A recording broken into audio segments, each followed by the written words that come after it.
Muhammad Iksan atau biasa dipanggil TM Iksan adalah pesepak bola profesional Indonesia yang berposisi sebagai gelandang untuk Liga 1, yaitu Bayangkara FC dan Timnas Indonesia.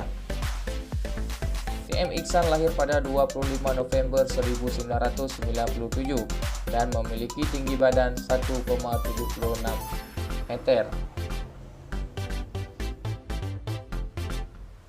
Kabarnya, TM Iksan sangat berkeinginan untuk pulang kampung dan memperkuat Persiraja Banda Aceh.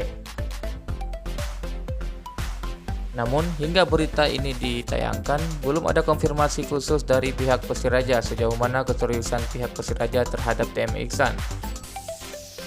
Apabila TM Iksan jadi bergabung dengan Persiraja, maka dipastikan lini tengah Persiraja akan semakin kuat dan solid menghadapi musim 2021-2022.